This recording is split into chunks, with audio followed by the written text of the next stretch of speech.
We have a nice full house. It's great to see. As always, the video of this meeting is streamed on YouTube and will also be available on Facebook and the Village's website. I'd like to call the meeting to order and ask Clerk Saladino to call the roll. Trustee Augustine. Here. Trustee Gale. Here. Trustee McGee. Here. Trustee O'Brien. Here. Trustee Peterson. Here. Trustee Thompson. Here. President Kugler. Here. And we have a full board. That's nice. We have a lot of firemen here because we have a couple of promotions and some swearing in. So we're going to soon be congratulating Captain Chris Cox and Lieutenant Chris Conrad. But at this time, I would ask that their sons Griffin and Zach come to the microphone and maybe lead us in the Pledge of Allegiance.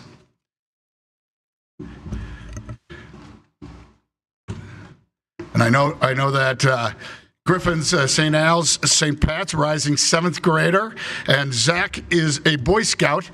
Zach, you guys are going to face the microphone, and Zach, tell us where you're in school now.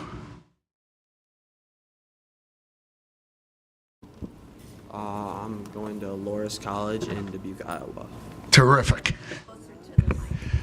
John, can you help and make sure that the microphone's on? Yeah, we're all set. Don't be afraid to talk into it loud, so you wake him up. John's an old pro, so he'll help if... Gents, when you're ready, you lead us off. Pledge allegiance to the flag of the United States of America and to the republic for which it stands, one nation, under God, indivisible, with liberty and justice for all. Thank you very much, guys.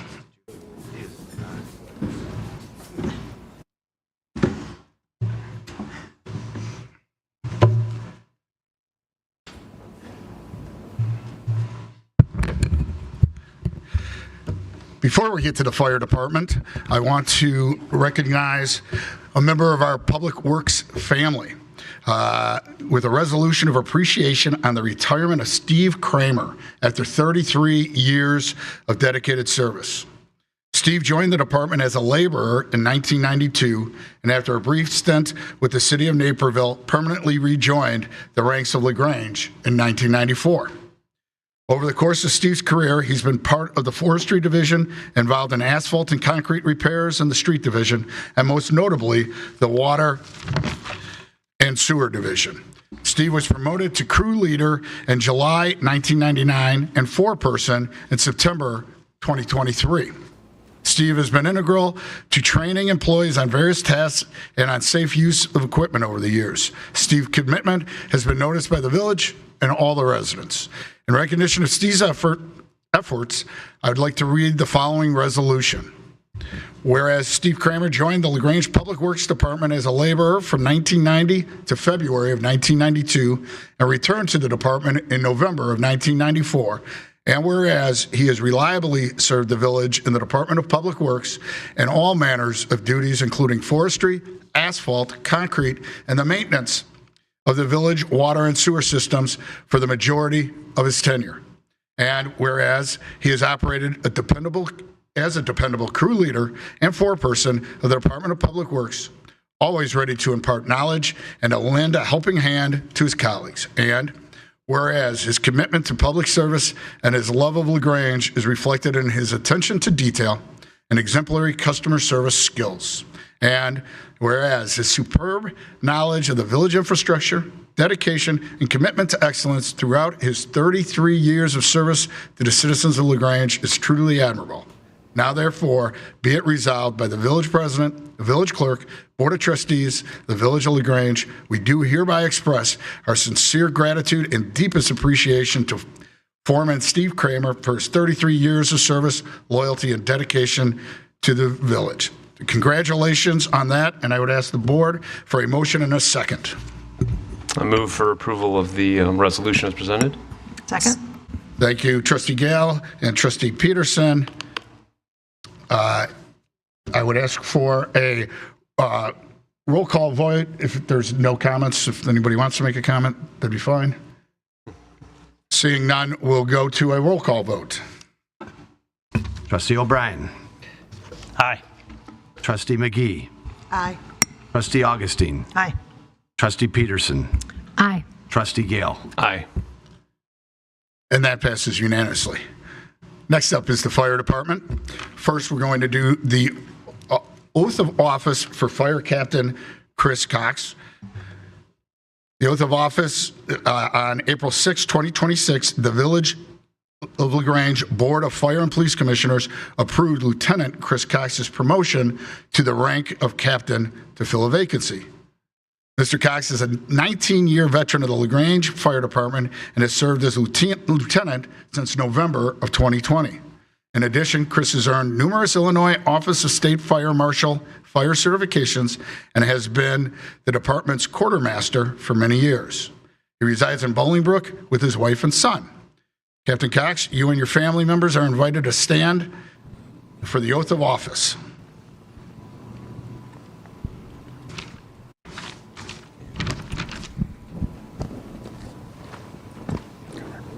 Right behind me. Please raise your right hand and repeat after me. I, Chris Cox, I, Chris Cox, having been appointed to the office of Fire Captain having been appointed to the office of Fire Captain in the Village of LaGrange in the Village of LaGrange in the County of Cook, in the County of Cook, do solemnly swear do solemnly swear that I will support the Constitution of the United States that I will support the Constitution of the United States and the Constitution of the State of Illinois, and the Constitution of the State of Illinois, and that I will faithfully discharge and I will faithfully discharge the duties of the office of Fire Captain the duties of office of Fire Captain to the best of my ability. to the best of my ability. Congratulations, Captain. Thank you. Thank you.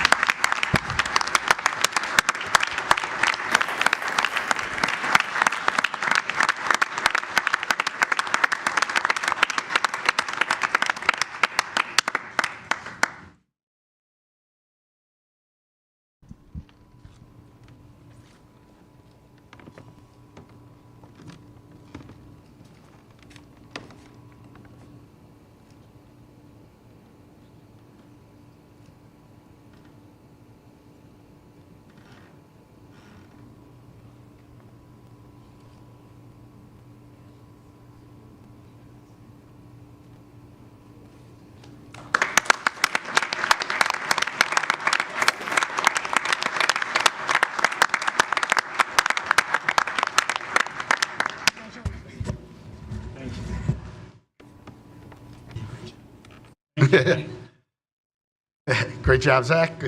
You did it. It stayed on.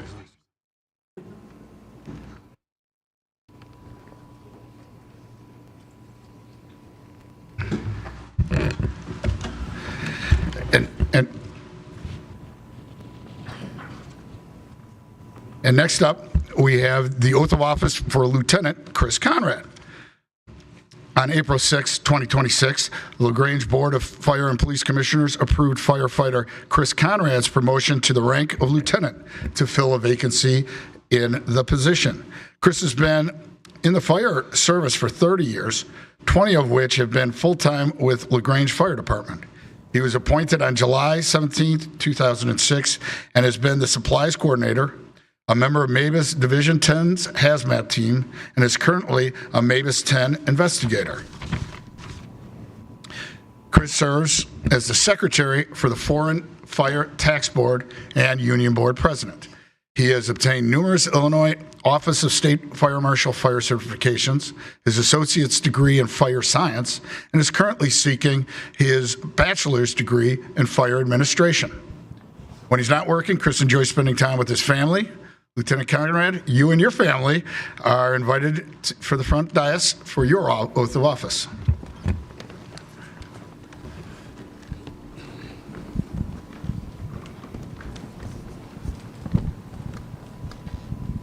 Please raise your right hand and repeat after me. I, Chris Conrad, I, Chris Conrad, having been appointed to the office of Fire Lieutenant the office of Fire Lieutenant in the Village of LaGrange in the Village of LaGrange in the County of Cook, in the County of Cook, do solemnly swear do solemnly swear that I will support that I will support the Constitution of the United States the Constitution of the United States and the Constitution of the State of Illinois, and the Constitution of the State of Illinois, and that I will faithfully discharge and I will faithfully discharge the duties of the office of Fire Lieutenant the duties of the office of Fire Lieutenant to the best of my ability. to the best of my ability. Congratulations, Lieutenant.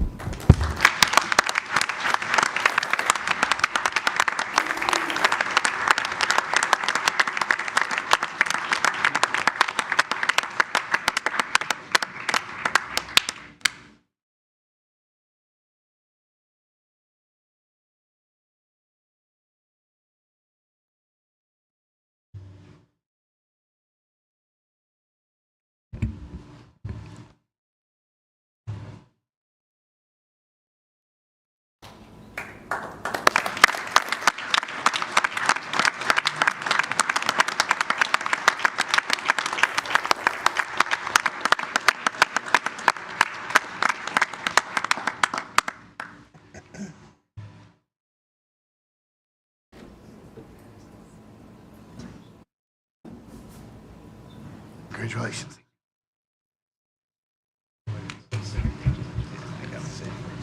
Congratulations.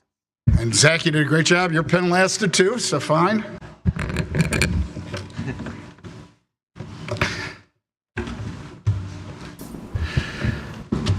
And thank you to all the firefighters that came out to support both lieutenant and captain.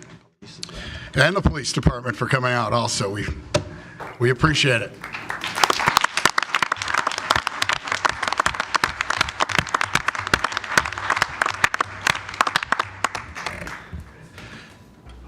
The next item is a proclamation declaring Sunday, June 14th, 2026 as Race Amity Day. In May of 1921, Washington, D.C. hosted a national convention for amity, or a friendly relationship between races. The multiracial interfaith gathering took place over 3 days with thousands of people assembled in the first ever convention for amity between the races. The Towards E Pluribus Unum initiative of the National Center for Race Amity has invited communities across the United States of America to join in an introspective and reflection on the beauty and richness of the diverse peoples of this great nation, and has encouraged reaching out with a spirit of amity on the second Sunday in June. It's my honor to read the proclamation declaring Sunday, June 14th as Race Amity Day in LaGrange. Whereas in May 1921, Washington, D.C. hosted a national convention for amity between the races. It was a multiracial interfaith gathering where for 3 days, thousands of people assembled in the first ever convention for amity between black and white races. And whereas work continues towards achieving peace and unity to reach the vision of our nation, E Pluribus Unum, out of many, one. And whereas the greatest asset of the village of LaGrange is its people. And whereas the village of LaGrange is comprised of multicultural, multi-ethnic, multiracial residents. Specifically, 22.3% of LaGrange residents, or approximately more than 3,500 people, identify as Black, Hispanic, or Asian American, or multiracial. And whereas friendship, collegiality, civility, respect, and kindness are commonly shared ideals of the collective residents of the village of LaGrange.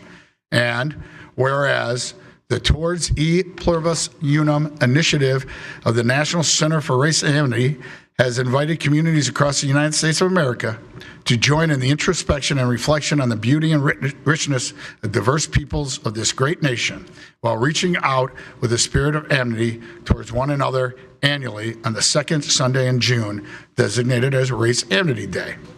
Now therefore, be it resolved that the Village of LaGrange does hereby proclaim Sunday, June 14th, 2026 as Race Amity Day, and urges all residents of the Village of LaGrange to take part in the observance.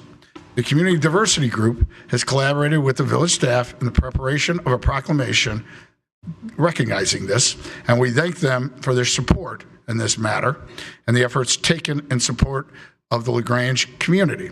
With that, I would ask for a motion and a second. Motion for approval of the proclamation as presented. Second. Thank you, Trustee Gale and Trustee O'Brien. A roll call vote, please. Trustee Augustine. Aye. Trustee Gale. Aye. Trustee McGee. Aye. Trustee O'Brien. Aye. Trustee Peterson. Aye. Trustee Thompson. Aye. And that passes unanimously. Thank you.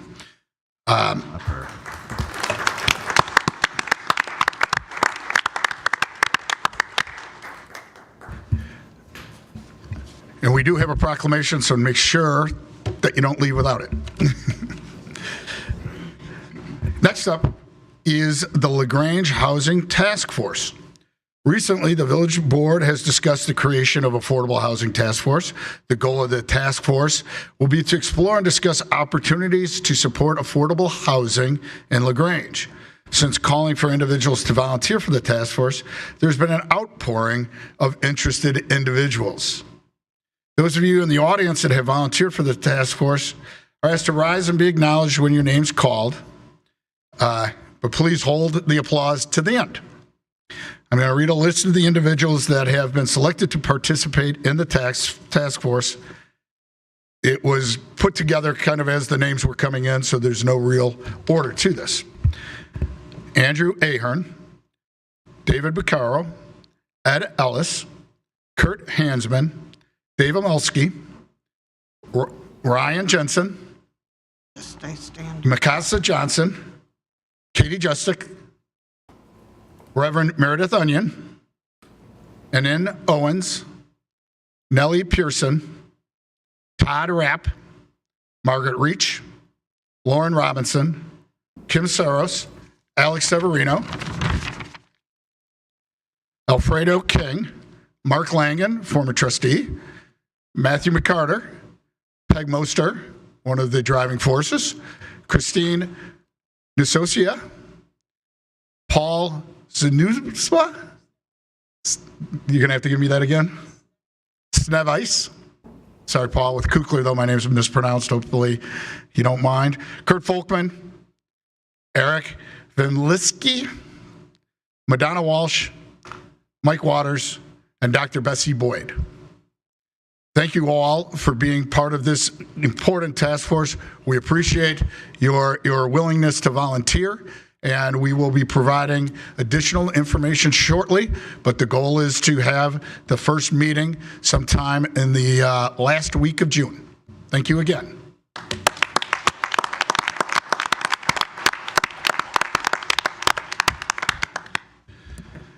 Next up is the annual requirement that we appoint village officials.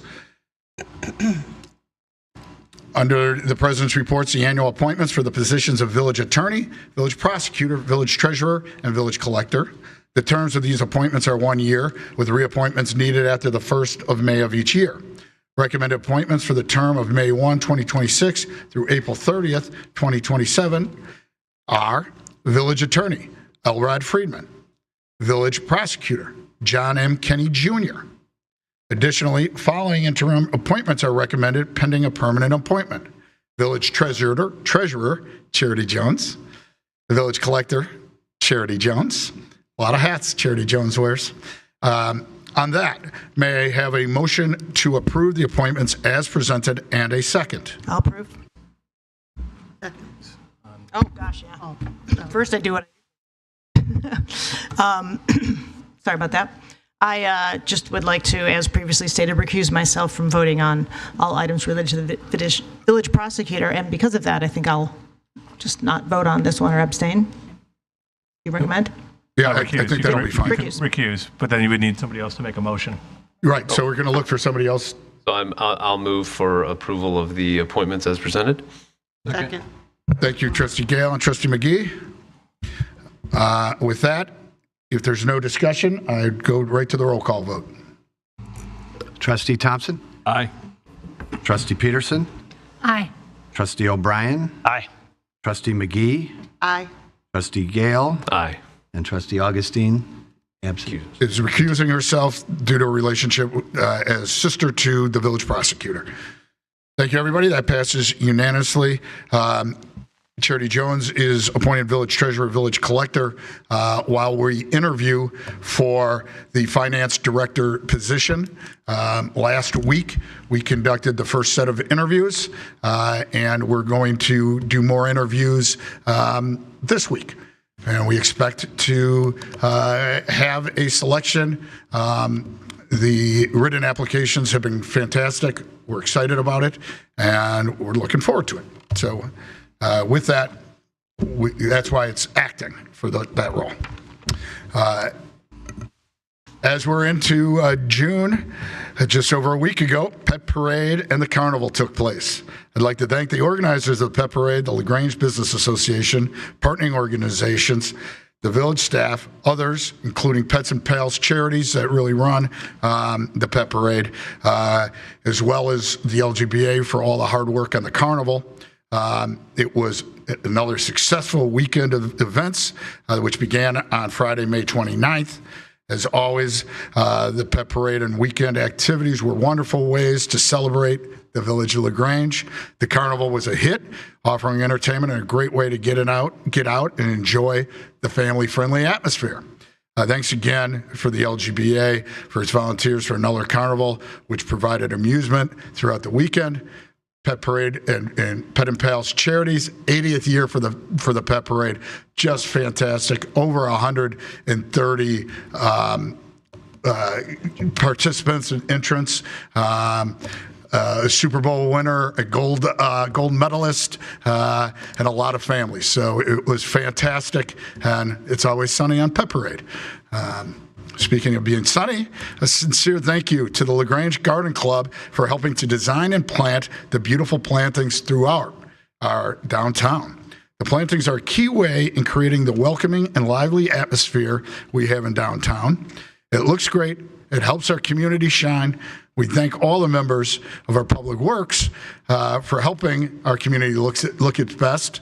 Those plants need to be watered regularly, except today when it rained, but we do appreciate the Public Works hard work. We appreciate the Garden Club's great work. It continues to make LaGrange the best suburban downtown and very, very vibrant. The village advisory boards and commissions are supported by residents who volunteer their time to support these vital functions of village government. Vacancies exist on several of these groups and will soon be forming, as you know, we've also formed the Housing Task Force. The village is inviting those interested in serving on our traditional boards and commissions to email a letter of interest to either myself or Village Manager Knight. Again, if there's room, we'd be happy to consider your commitment. And with that, I'd ask Manager Knight to provide the manager's report. Thank you, President Kugler, and good evening, everyone. Before we dive into a follow-up discussion on the policies related to the lead service line replacement program, I first wanted to congratulate Captain Cox and Lieutenant Conrad on their promotions. I'd also like to thank our police, fire, community development, and administration departments for their tireless efforts that went into hosting another memorable Pet Parade and LaGrange Business Association Carnival. Our staff did an excellent job of supporting these events, and their efforts are much appreciated. Item A under the manager's report is a follow-up to the discussion the village board had regarding lead service line replacements on May 11th. During that meeting, the village board passed Ordinance 02617, which amended the village code and established village responsibility for the portion of the water service line between the water main and the Buffalo or B-Box. To establish a framework for the lead service line replacement program, a series of policies have been developed based upon best practices found within other Illinois municipalities and adjusted to best meet the needs of LaGrange. Additionally, details on policies can be found in Attachment 1. Policies were also summarized in the board report. The materials prepared for tonight's discussion include the board report, which is aimed at providing an executive summary of policies and procedures related to the program. It includes Attachment 1, containing detailed policy information, Attachment 2, which provides details on procedures that will be followed under the program, and Attachment 3, which provides a replacement matrix detailing provisions as they relate to various replacement scenarios. To provide a high-level recap, the village is preparing for lead service line replacement requirements that go into effect in 2027. The village is anticipating that it will qualify for a 17-year deferred replacement timeline. Under the timeline, a minimum 7% or 210 lead or galvanized service lines would need to be replaced each year at an annual cost of approximately $4 million. As envisioned, under the replacement program, the village would pay for the replacement of lead service lines from the water main to the B-box. The customer would in turn pay for the portion of the line from the B-box to the water meter. Financing for the program will include the village applying for no-interest financing from the IEPA. In collaboration with the financial consultant, the village may also consider low-cost financing sources to support the program and mitigate the cost to village water customers. Service line replacements are targeted to occur in conjunction with other capital projects, such as water main replacements, to help minimize costs. When those projects do not result in meeting the required annual minimum number of replacements, they will be supplemented by standalone projects. Director O'Brien and I have drafted the materials for consideration by the village board with assistance from staff and from the village engineering consultant from Baxter & Woodman, Caitlin Wright, who has joined us here tonight. She will be available for any questions that may arise during the discussion on this topic. With this item, staff is seeking consideration for the proposed policies underpinning the framework of the lead service line replacement program and a motion to approve them as presented. President Kukla, that concludes my report. Thank you, Village Manager Knight. So next up is the motion to approve the lead service line replacement program or policies. With that, I would entertain such a motion. I move for approval of the lead service line replacement program policies as presented. Second. Thank you, Trustee Gale and Trustee O'Brien. Any discussion regarding this? Trustee Augustine. On the deferred timeline of 17 years for a replacement, how certain are we that we will qualify for that? I'm going to defer to Ms. Wright, but I understand that we have a fairly good chance based upon the percentage of lead service lines we have in the village. Please Good evening, everyone. Yes, so based off of the way the laws are written presently, the village would qualify. So if the burden is greater than 39%, which the village does have a burden larger than 39%, then you would qualify at a deferred rate. We will not know 100% until IEPA issues that, which we wouldn't expect that until April of next year. Ms. Wright, I had a question. If one year we were to do 8%, do we get to carry that over and do 6%? So the first 3 years of the program, which will effectively be considered 28, 29, and 2030, the state is looking at a 3-year rolling average. So in that instance, yes. After which point the federal law is written as if that is going to be a rolling average, but talking to IEPA, they're looking at it more as an annual average. So are they going to come after the village for if you do 8% one year and 6% the next year? Probably not if you're actively working towards a program. But if you are consistently not meeting a percentage, then I would imagine there would be a conversation. Thank you. Any other questions for Ms. Wright? Oh. Trustee Gale. I don't know if it's for Ms. Wright. That's fine. But it's hold on, I gotta get my question out. So if I'm understanding the policy correctly, we talked about there's a portion of the service line on the private side that we would pay too, right? Like we're gonna pay if I read the materials correctly, it's a lot. We're gonna pay half of the private side, right? When the projects are ongoing, except if someone wants to do it themselves. Do I have that right? Partially. So except when it's initiated by the customer, where they would incur the full cost, Right. the cost will be split 50-50. So the village will take the portion of the replacement from the water main to the B-box. From the B-box to the water main is then the customer's responsibility. So it's roughly a 50% split. Okay, that's how we get the sort of the 50-50 roughly. Okay. I just want to be clear. I don't know if I misheard you or misstated. The customer is going to pay from the house to the B-box, and the village is going to pay from the B-box to the water main. That's what we're doing. Yeah. Okay. I just wanted to make sure I was clear. And we've I think the way that's actually going to be done is more, okay, it's about half. We're splitting the cost in half. Right. Okay. Any other questions? Trustee Augustine. Thank you, President Kukler. So the 7% is the targeted percentage that we'd seek each year, and clearly we have estimates for the costs involved and the time involved. If we're moving along at a nice clip, say in year 1 or year 2, or at any point along the way, does it make sense to, if we're ahead of the game and if we have, a grouping together where it's efficient to go further? I mean, we would certainly do that if we feel like, we're under budget for the year and we've got a few months left. Like, we wouldn't stop at 7 if we're rolling along. Sure. Yeah, I appreciate the question, of course. So that's why it's written as a minimum. So we'll meet that threshold, on an annual basis, or at least attempt to. If we have projects that would, offer us economies of scale in order to replace more lines as part of a larger water main project, then of course we'd pursue something like that. Okay. Thank you. This is really well organized and laid out. I mean, we had kind of a complicated discussion about it, I think, at our last meeting. This was very clarifying and I think well organized and kind of covers all the different, permutations of what might happen. So happy for us to get this done. Thank you. Trustee Thompson. On the water main replacement, are there enough water main replacements coming up that we're going to see just kind of a roll through the village, block by block by block, or is it going to be kind of hit or miss when we're doing the work every year?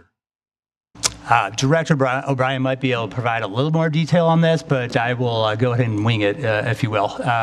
The water main replacement projects they will have lined up are part of that 10-year infrastructure capital plan. Those will drive what the replacements are, kind of scheduled out throughout that period. We do see the need for standalone projects, so that's why it's part of the overall list of ways in which we'll approach meeting that threshold.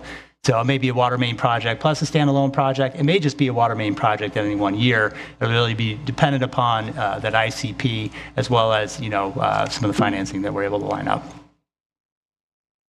I'll just add that the 50th Street Storm Sewer Project is going to cause a tremendous need when we tear up the roads for that sewer. There's going to be a lot of houses that are done during that time. So hopefully that'll be in the first few years. Any other questions on the lead service line? Trustee Augustine. Just one last thing, just to explain it more to the general public. May I presume we're going to have some communications that would be sent and maybe in our newsletter or, in social media, but to kind of explain to the residents what's coming and when, and to make sure that they're aware of what's happening and as it unfolds. Of course, yeah. Thank you, Trustee Augustine. Clerk Saladino, if you could do a roll call vote, I'd appreciate it. Trustee McGee. Aye. Trustee Augustine. Aye. Trustee Peterson. Aye. Trustee Thompson. Aye. Trustee O'Brien. Aye. Trustee Gale. Aye. And that passes unanimously. Moving on, I'd ask Clerk Saladino to read the items on the consent agenda, followed by those items appearing under current business. Matters on the consent agenda will be considered by a single motion and vote because they already have been considered fully by the board at a previous meeting or have been determined to be of a routine nature. Any member of the Board of Trustees may request that an item be moved from the consent agenda to current business for separate consideration. Item A, an ordinance creating an additional Class A3 restaurant license. Item B, consolidated voucher, June 8th, 2026. Current business. This agenda item includes consideration of matters being presented to the Board of Trustees for action. Item A, a resolution approving the purchase and replacement of the AMI meter reading equipment from Core and Maine. Item B, a resolution approving a contract with M&J Asphalt Paving Company, Inc. for the 2026 50/50 sidewalk program. And item C, a resolution approving a temporary use permit for Watermelon Kids LLC at 25 South LaGrange Road. Thank you, Clerk Saladino. Next up is time for public comments on matters on tonight's agenda.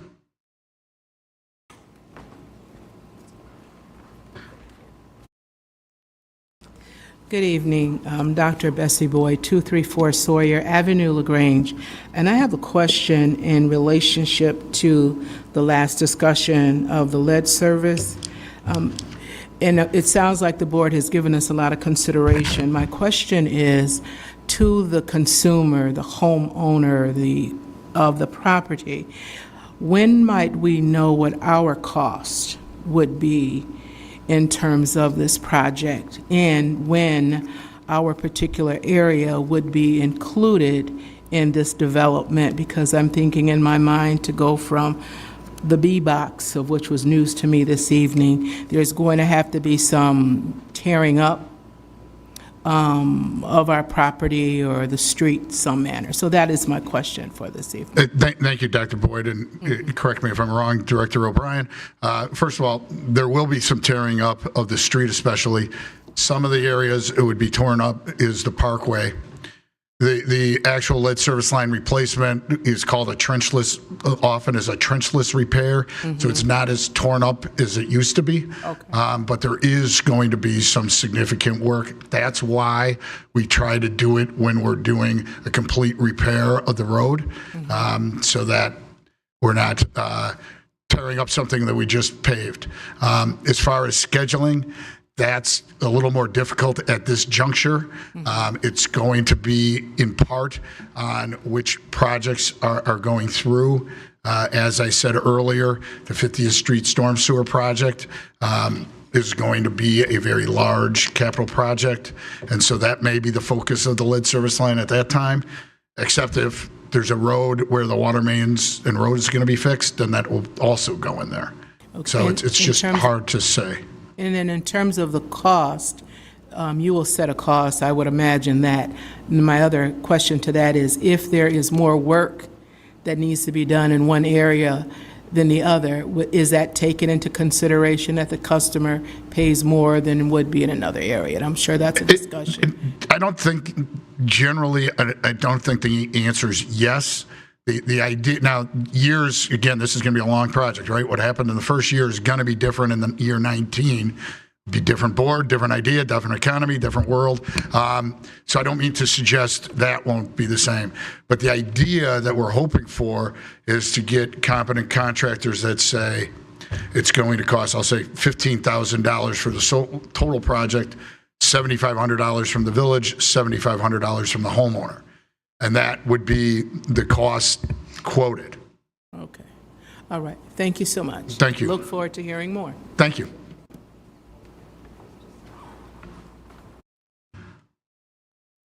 Hi, Madonna Walsh, 22 North Madison.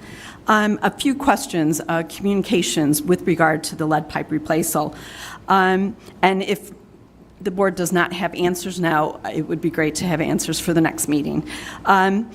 With regard to communicating, how much advance notice will owners be given that their street is going to be torn up, and how will people selling their homes be required to divulge that this is taking place, and how will residents be charged for the expense? Because I'm going to assume that we'd have to use the same contractor that the village is using, but that was unclear.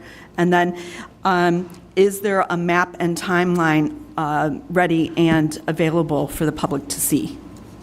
I don't believe there's a map and timeline available at this time, as I said to the prior person. There will be sufficient notice given for the projects that are including tearing up a whole road or the 50th Street Storm Sewer Project, because there are going to be major projects that are going to go out to bid and things like that. There'll be a long lead time on those projects. As far as what a seller has to disclose is a legal requirement. I'm not aware of any disclosure requirements saying that this is coming down. I do think that it's a question that homeowners, purchasers will be asking more and more. Is the service line lead, or has it been replaced? Because some people may want to replace it on their own if it is lead. So I do think that will be coming up, whether it's a legal requirement or not. Just one question on that point. How will residents be notified? Of what? Of this taking place? Will it be by mail? Will each resident receive notification by mail? I don't think the village's social media accounts, and as a resident for 10 years, never received the newsletter, so I don't think those are sufficient. Yeah, it's going to be much more formal than just a social media. There will be social media blasts, but there's a lot of work that goes in on this. We've done it on Park Road. We've done it on Brainerd. Homeowners, because we do encourage them to replace their lead service line, but it's not mandatory. Mm-hmm. There's a lot of interaction with the village when this starts rolling out. Okay, and residents will be required to pay their portion. Has that been figured out how they will be required? Will they receive a bill from the village? That hasn't been finalized. There's different, we did discuss different ideas on whether or not there'd be a financing program or how to best go about doing that. All right. Thank you. Thank you.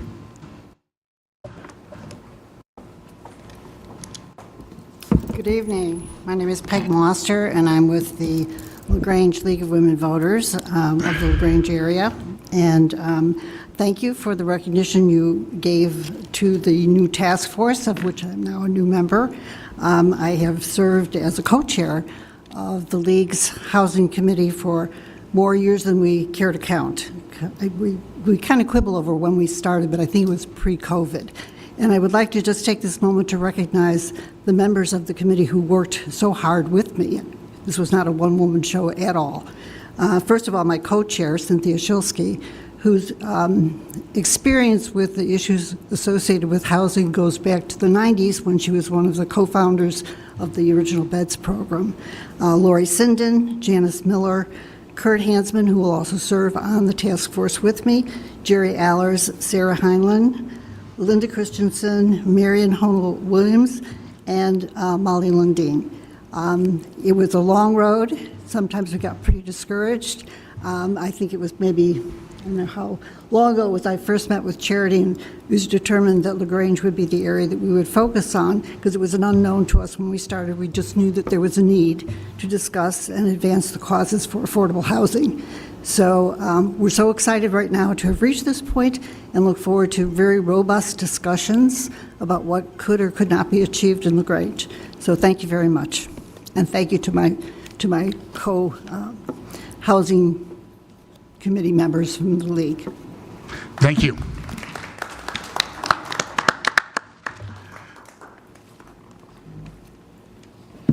Hi, I'm Becky Lorenzen from LaGrange, and I'm a member of the Community Diversity Group, so thank you for passing the resolution.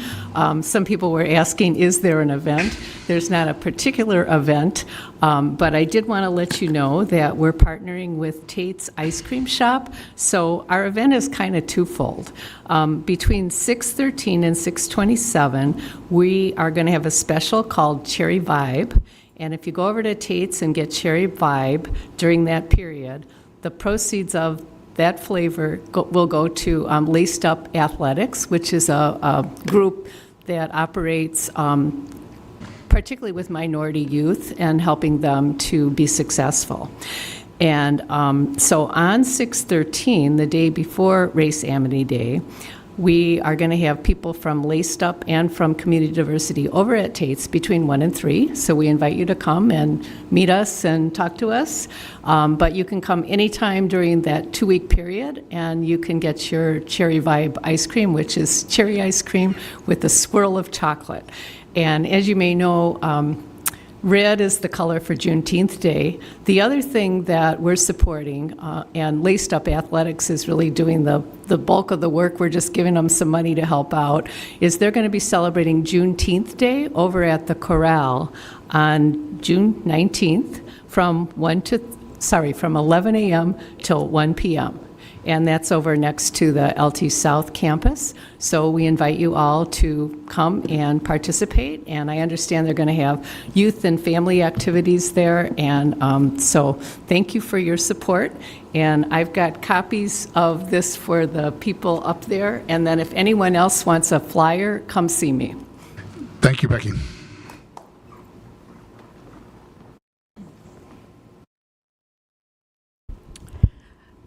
Cynthia Shilsky, 420 South Edgewood. As Peggy indicated, I've been with the League of Women Voters Housing Committee for at least 6 years this time around, and I would like to commend you for your quick action on getting this task force up and running, and I look very much forward to getting the report when they have completed their work, and I think this is a wonderful thing that you have done. Thank you. Thank you, and thank you for your efforts.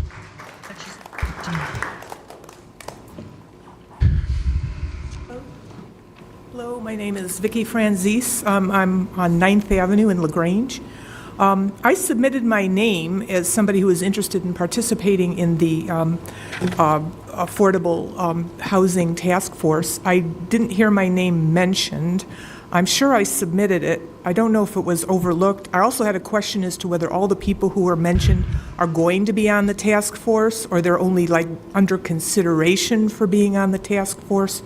Perhaps you could clarify that. Let me start by apologizing. I'm not sure if we didn't get your name. I do apologize for that. But for the legal question, can we have her appointed now? Is there any problem with that? Yes, you certainly can. All right. Give me your name again. Yes, my name is Victoria Franzese. It's spelled F as in Frank, R-A-N as in Nancy, Z as in zebra, E, S as in Sam, E. I'm at 220 9th Avenue in LaGrange. Again, we apologize, Victoria, for that oversight. I'm hereby appointing you to the Housing Task Force. Thank you. You're on. What I would ask you to do is send another email to Village Manager Knight so that we make sure we have your email, because we want to give you, along with everybody else on the Housing Task Force, notice of when the meeting's going to be and any materials that are distributed beforehand. Thank you, and thank you for willingness to serve. That being said, you will be the last appointee to the task force, so thank you. Thank you very much. Thank you.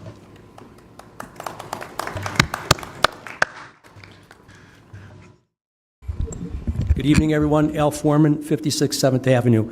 I've got comments on multiple agenda items. I mean, I'll come back and touch them, but first, the village official appointments, comments on lead lines, a comment on the voucher, and also the sidewalk program.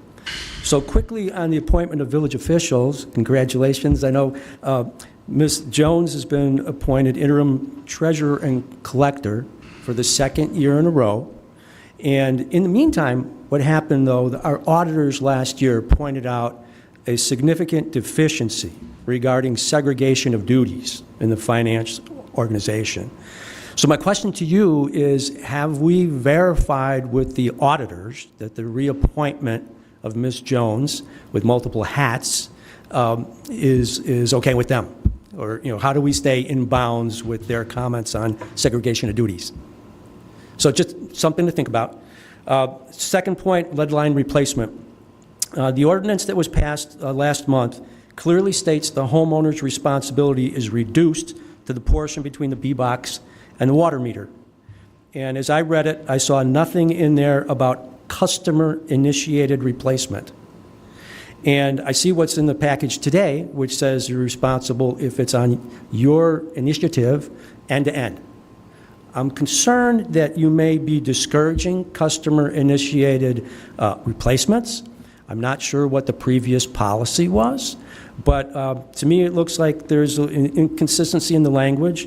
And I've come up with a term that I call luck of location. Depending on where you live, your main may have already been updated. So you clearly only have to deal with your house to the B-box. That's the issue on my block. If you decide to go on your own, you may be on the wrong side of the street. You have a much larger bill to pay with. So rather than simply saying, hey, tough luck, it's on your nickel, I'm just kind of urging you to really revisit that point. And my final point in advance of an argument that would say, in fairness to what's happened before and people may have paid for it, my rebuttal would be, I paid $3,000 for first-generation high-definition TV about 20 years ago. I could get it for $200. And anybody now buying a Tesla versus $100,000 a couple years ago, you know, I don't want to be cruel, but just because it's been done in the past doesn't need to be perpetuated in the future. So really would like you to revisit that. Another point on the lead line replacement, math related, I can't get away without speaking about math. I want to double check the $4 million loans that we're speaking about. Those are to cover, just verify, that's to cover the village portion, obviously, right? Because the residents are going to cover their own point. So at 210 conversions on an average, $4 million translates to $19,000 per installation. That seems kind of high. Where it leads me is if you get to a point that you can't move fast enough and you can't consume the $4 million, do you lose it? You know, or can you bank it? So again, something for you to look into depending on how rapidly it goes, right? That could be a gotcha you want to avoid. Switching to consolidated voucher, specifically page 85, there's an item for $38,674. It's described as deposit for parking signs. So my question is, if that's a deposit, what's the total bill? So I think, you know, I would enjoy seeing a little follow-up on that to say, gee, how much are we spending on signs? And also, why is it landing in the community development account versus the parking fund? So it's a simple question. Last question on sidewalk program. Skimmed that information, and I didn't see anything on what I would call sidewalk shaving, which I think that's something that we've done. So my simple question there is that part of another program or to be completed by someone else? Who would be responsible for sidewalk shaving? And is there a resident cost in all that? Okay. Thank you very much. Thank you.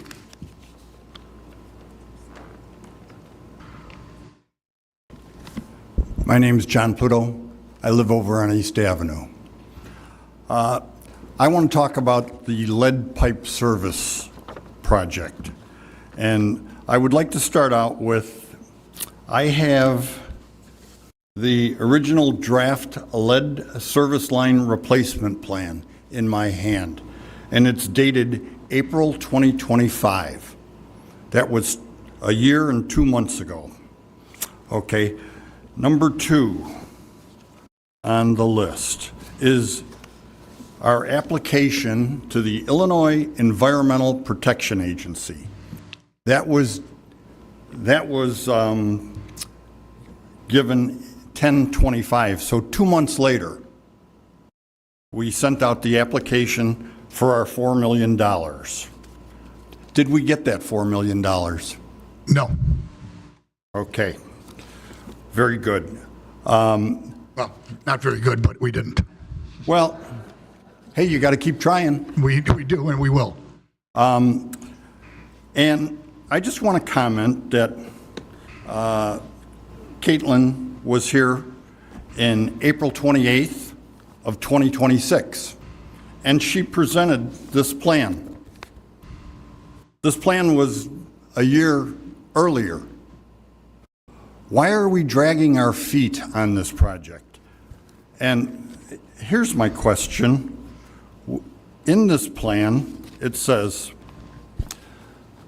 this is a year earlier than her presentation. The village is currently assessing the funding options are available for both village and property owners. We're a year and 2 months that we haven't assumed how we're going to get the money to do this project yet. Now, we have a special assessment that we could go to finance a $68 to $80 million project. We don't have our finances. That's like somebody trying to build a big building and doesn't have a bank loan. Where are you people coming from? We really should be figuring out our plan and being way ahead of the game. This isn't acceptable. A year and 2 months, and now we're talking about financing. The other problem that I'm having is where I read in this, in your board report, it says total lead service replacement cost between $10,000 and $14,999.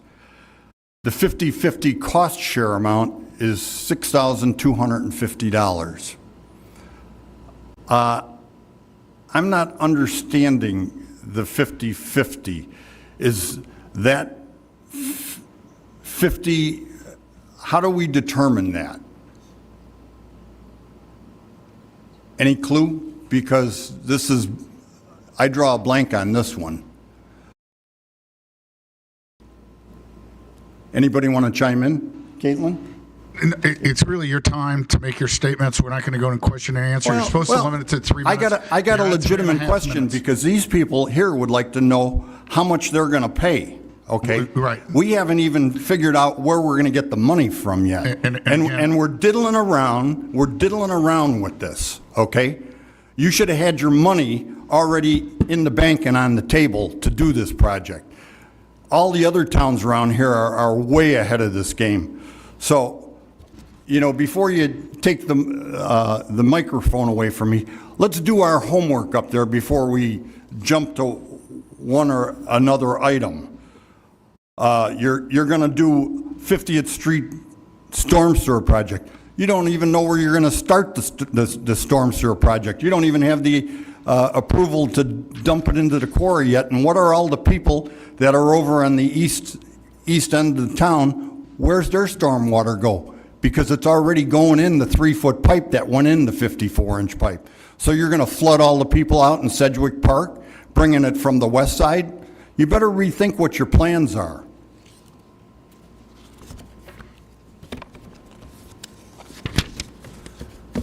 And I think that wraps it up, gang. Thank you, Mr. Pluto.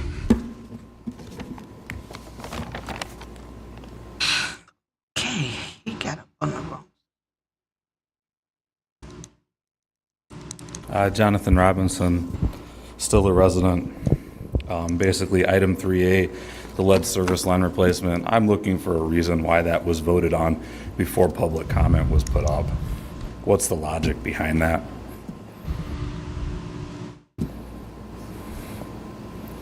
Again, we're not in a question and answer period. You're allowed to state whatever you want. When they came up, you answered her question when she came up.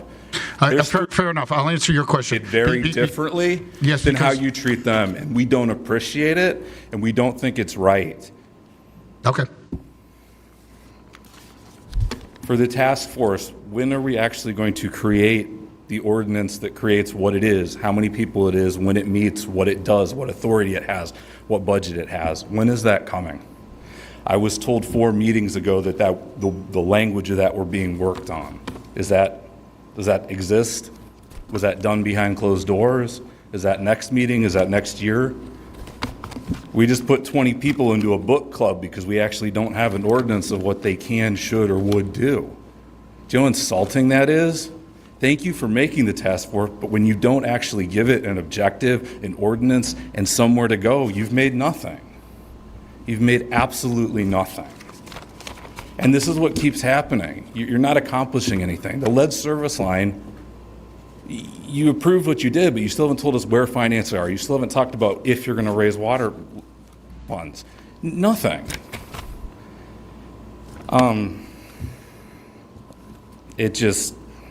It's not fun to sit back here and be ignored and have things done in the dark and not actually have things followed through on. Creating the task force, create it all, make it and do something with it. One of the things that President Kugler said was that LaGrange has 13% affordable housing, and he bragged that it was the greatest thing on earth and we're a leader in a wonderful thing. It really bothered me because leaders actually come and change things. Leaders don't sit down when we're at 13%. Leaders keep going forward. And so it didn't sound right that we actually were something special at our 13.2%. And so I went and looked. Using the surrounding villages around us, LaGrange Park is at 13.6%. They have a larger percentage than us. If you go to the south, McCook has 26.4%. Brookfield, to our east, has 34.9%. Countryside has 49% affordable housing. There's only one more community, and that's Western Springs, and that's the only one we have a better percentage than. That's pathetic. We are in the bottom third of the 6 communities that surround us. We are nowhere close to where we should be. If you want to truly tell the governor we don't need build, you make that task force and you give it all the authority it can, all the budget it can, and actually make change. That's how you tell the governor what you're doing. You do something. Instead of killing it, belittling it, and making it worthless, you actually make it something that can accomplish something so he doesn't have to do it at his level. Thank you. And thank you.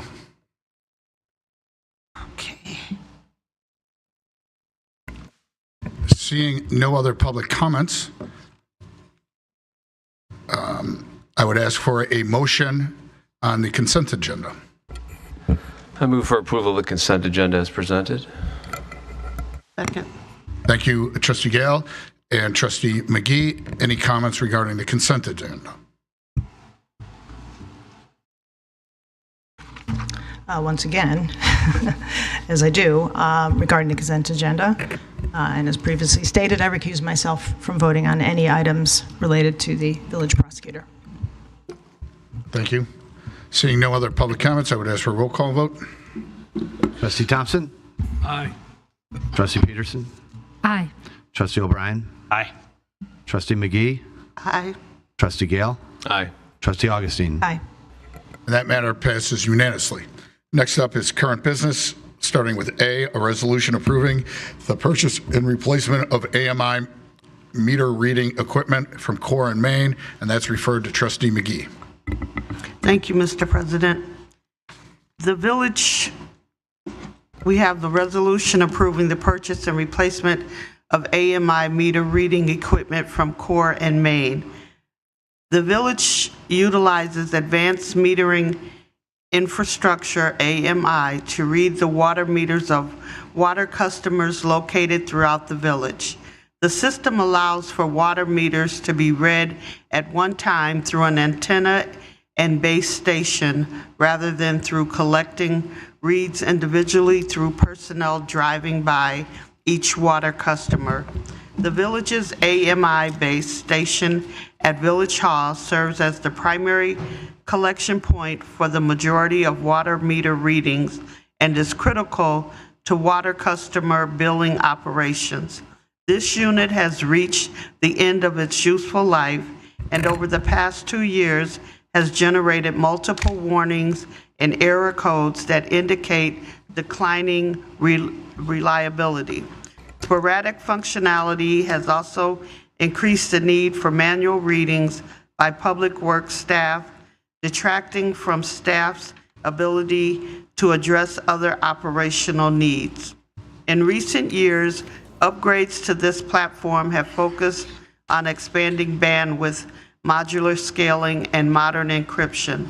This includes operating across a wider 250 kHz band, previous was 200 kHz, allowing for more dedicated channels, higher network traffic capacity, and more granular data collection. It also includes upgrades to deliver up to 10 times the transmit power of competitive models and added encryption across the entire private network with fortified data transmission.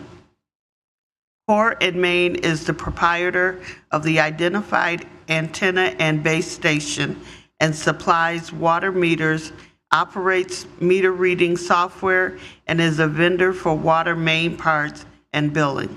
Given its compatibility with current water meter infrastructure, its AMI base station is the least costly option as compared to alternative AMI base stations due to its compatibility with the village's existing water metering infrastructure.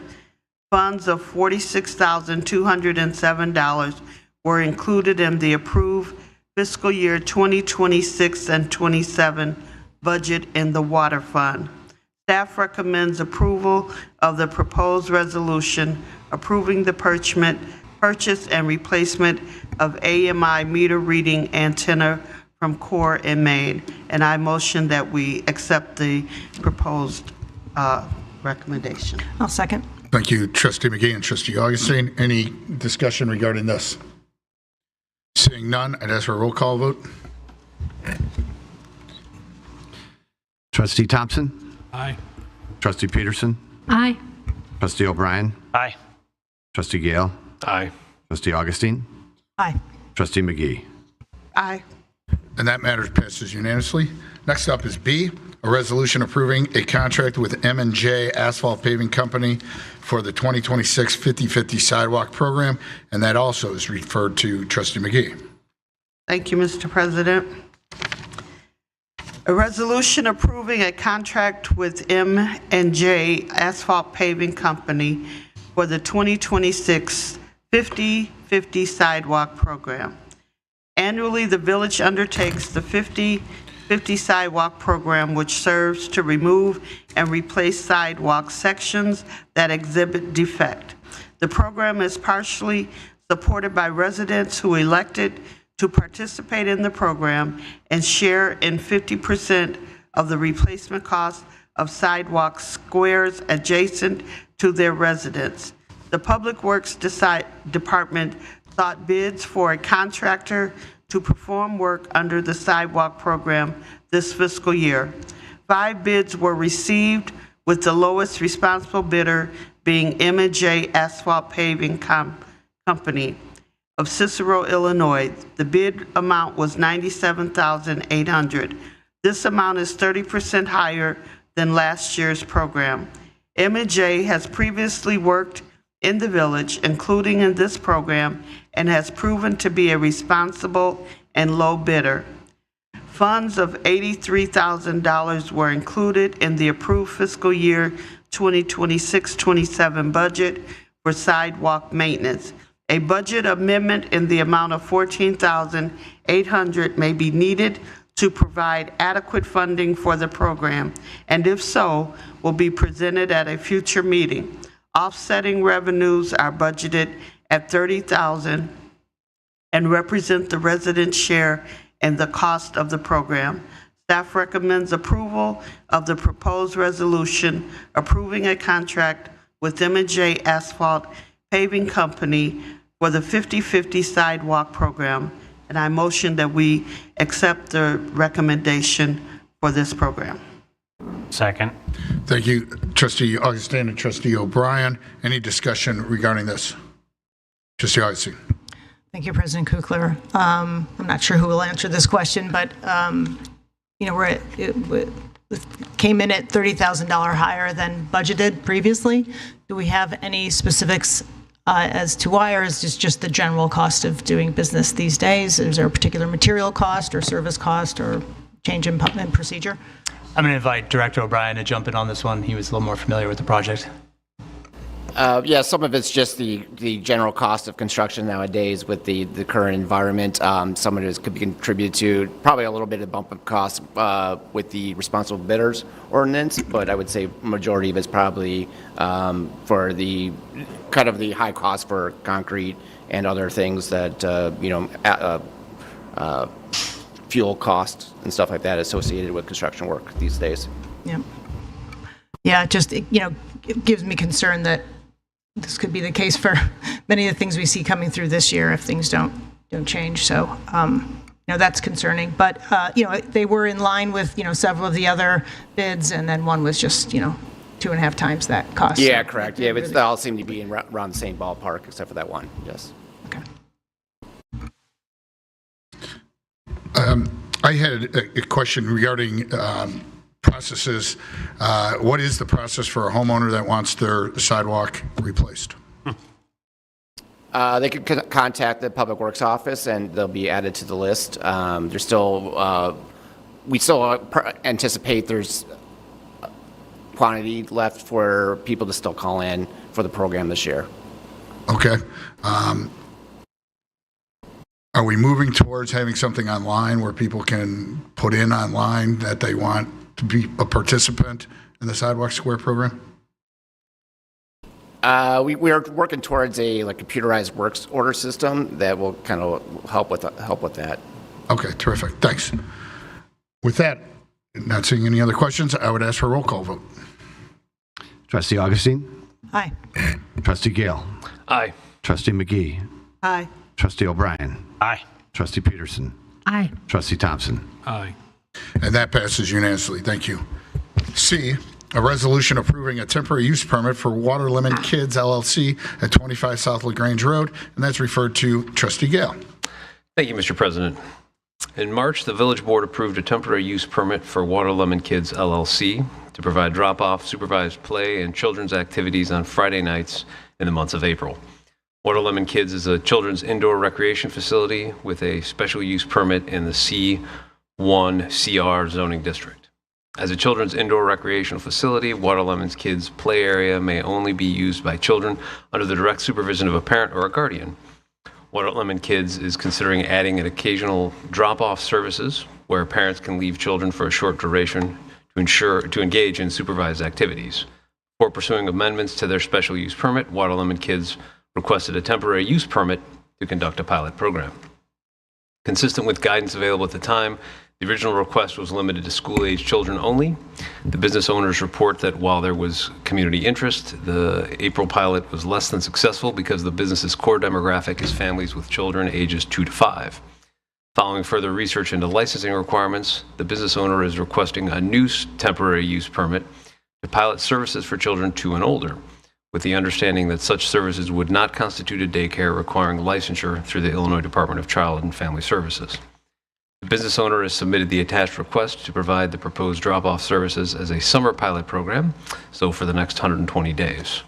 The proposed drop-off program would have no impact on the business's general hours of operation for open play and retail use or overall capacity. The proposed pilot program would offer services on weekday afternoons after 3 p.m. and on weekends when the play area would otherwise be closed or used for private event rentals. Section 9-103 of the zoning code allows temporary uses that are established for a fixed period of time and does not involve any permanent construction. Code specifies certain temporary uses that may be approved by staff. All other temporary uses not listed in the code require village board review.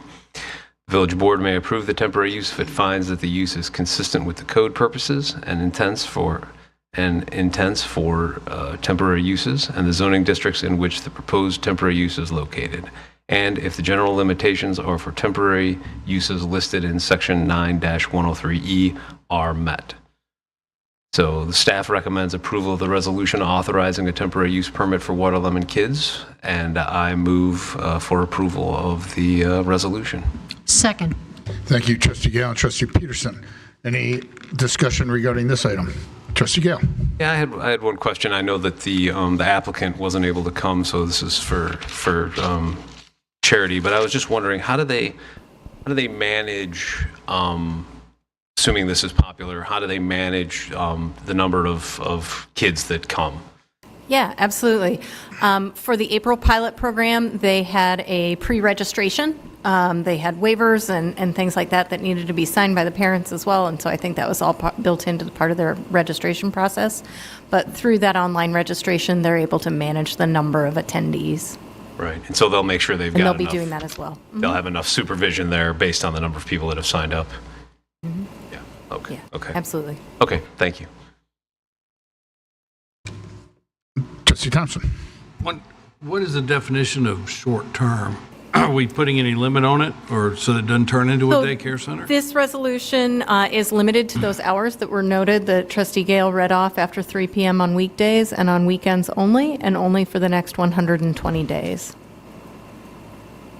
Per the resolution approving the temporary use permit for this use. On the weekend, somebody could drop their kid off when they open and leave them there till they close? Oh, 4 hours. I'm sorry. 4 hours is the limit Okay. for any individual child per day. Okay, thank you. Seeing no other questions or comments? I had a question. Oh, thank you, Trustee McGee. So I'm confused here. It says that the original pilot program was for children ages 2 to 5, and then where did I see it? Then it goes down a little further saying that they're requesting a new permit for pilot services for children 2 and older. The So is there April no pilot limit? program was limited to school-age children, so 5 and up. But their primary audience, their clientele, is typically families with children aged 2 to 5. They initially sought the pilot for ages 5 and up only because based on the available guidance at the time, that's what they felt confident was exempt from any licensure requirements with the state. Okay. Thank you. Seeing no other comments or questions, I would ask for a roll call vote. Trustee Thompson? Aye. Trustee Peterson? Aye. Trustee O'Brien? Aye. Trustee McGee? Aye. Trustee Gale? Aye. Trustee Augustine? Aye. And that passes unanimously. Moving on. Public comments regarding matters not on tonight's agenda.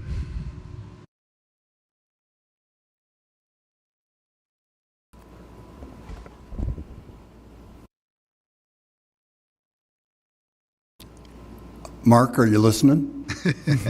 I sure am. Okay, here's my problem. I spoke with Tim Griffin a week ago about 6 streetlights out on East Avenue on the village of LaGrange's side. I also spoke with Ken Wu, the project manager from the state, and he didn't know what had happened, but nevertheless, 2 weeks before that, I noticed that the lights were out. So we've been without lights on the east side of the street for 3 weeks or better. Okay? Now, I know that the village goes to meetings with the state and discusses this corner and all the construction that's going on. Well, it appeared to me that nobody knew anything about the streetlights, because I would think that one of the jobs of the police department would be they would report those lights were out so that Public Works could fix them. And I worked in a big building downtown, and that's what we did. We told one another where there was something that was broken, we fixed it, okay? There doesn't seem to be a communication of where these things get fixed. Maybe it's because it's on the east side and it's not on LaGrange Road, which is really kind of sad. Now, I'd appreciate that we get those lights back going as soon as possible, because the light that's right in front of my house is the 30-mile-an-hour speed limit, which no one does. And I have only seen traffic out there a couple of months ago, and I saw the girl out there at the beginning of the week after I sent the email, and I would like to see some more traffic enforcement on that street. And what you don't realize is there's a lot of people that ride bicycles down that street at 4:30 in the morning to go to work. So when it's dark on that side of the street, somebody could get killed. So I just want everybody here to know that, because I can see it in front of my house when I take my wife to work, okay? Other thing is, now that they've opened up East Avenue for two-way traffic, now when there's a train at East Avenue and 47th, the traffic backs all the way up to Plainfield Road. And guess what? Now we get the influx of people that want to cut through the village. And we got a park there that's loaded with kids playing baseball in the evenings. We get trains all times of night and day. I wouldn't mind if the people cutting through would do the speed limit and stop at the stop signs, but that ain't happening either. So if we only have one traffic enforcement car that's out there, I'm sorry to tell you, I think we need to get 2 traffic enforcement cars in this town, because we're not getting what we need. And you got to remember, those little kids ain't watching when they're going out to get their mitts and bags and stuff out of trunks of cars. They're all running around, and we got people zipping down that street. Thank you. Thank you, Mr. Pluto, and thank you for contacting the police and public works on the lights being out. I'm sure that our staff is working with IDOT to remedy this situation. Al Foreman back again. I noticed on the website that the summary of employee compensation and benefits is available, so thank you for posting that. But unfortunately, I'd say there's another example of some information that raises more questions than it answers.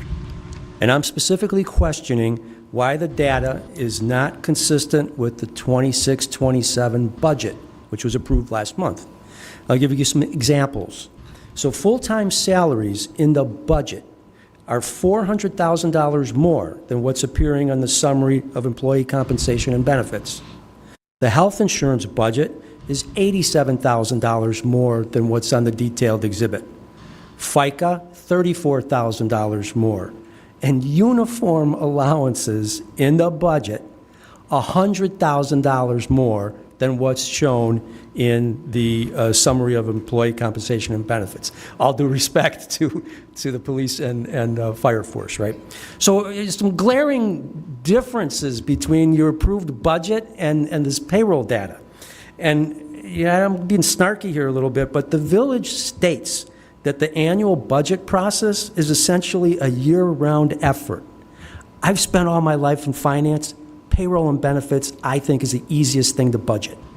So I'm kind of critical in that area. Now, I think a worthy exercise would be for staff or whoever is available, and I'll volunteer if necessary, to reconcile what's in that summary of benefits and compensation to the budget. I think that's a worthy exercise to do, and I really think it's a way to potentially shake out any budget cushion which may be there. So I'm going to challenge you on the numbers. Last thing I would point out is I know that the treasurer's report was published in the Suburban Life. Saw that, thank you. I haven't noticed that yet on the website. So maybe I missed it, or if not, it would be nice if it was on the website so folks could easily retrieve it. Thank you. Well, if that's not on the website, we'll get on the website. Thank you.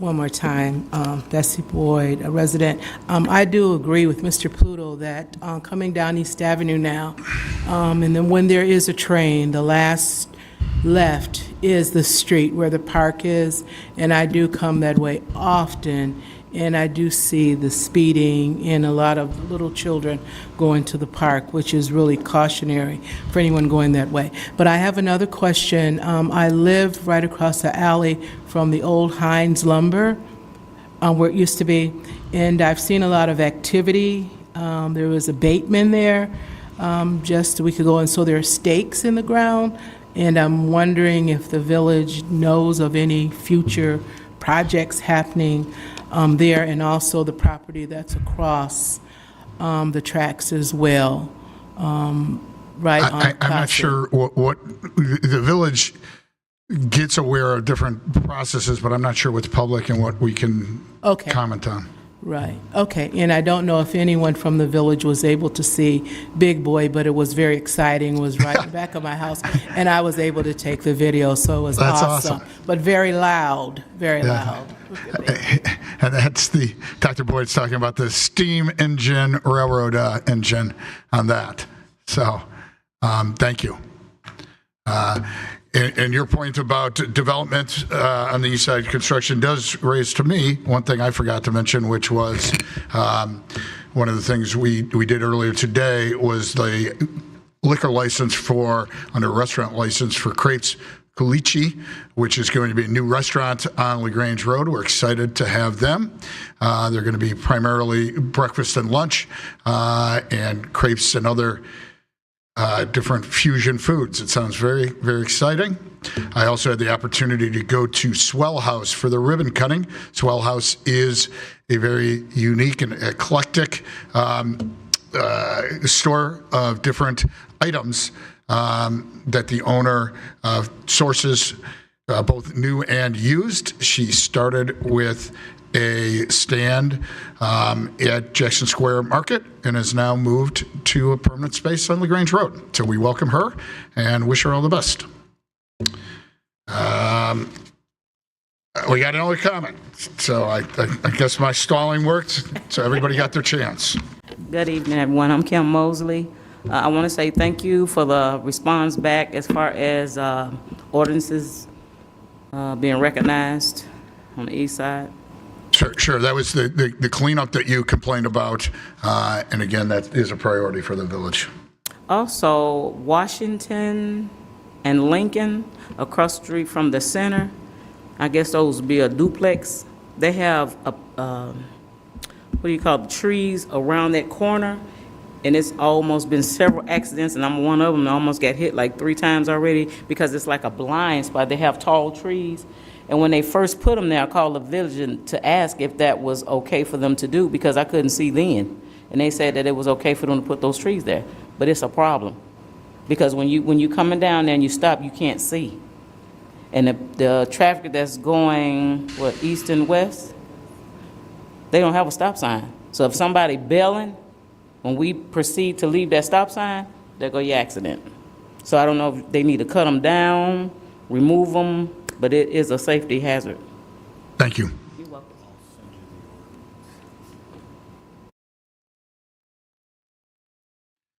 Seeing no additional public comments, next up is trustee comments. Trustee McGee. Oh, Peggy first. Okay. I just want to say that I was express my appreciation to both the LaGrange Police Department and the LaGrange Public Works for a wonderful pep parade. So I want to also give special thanks to Deputy Chief Ken Ewer. I was out on the corner at about 20 after 8, so was he. So he was ready and all set for the pep parade. And the police department were wonderful. Public Works were wonderful. So thanks very much. It's always sunny on Pet Parade Day. Thank you, Trustee Peterson.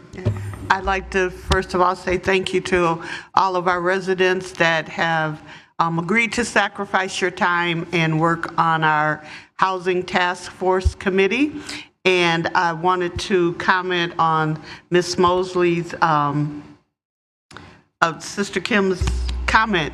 That was a concern that I had, and I wanted to bring it to the village as well.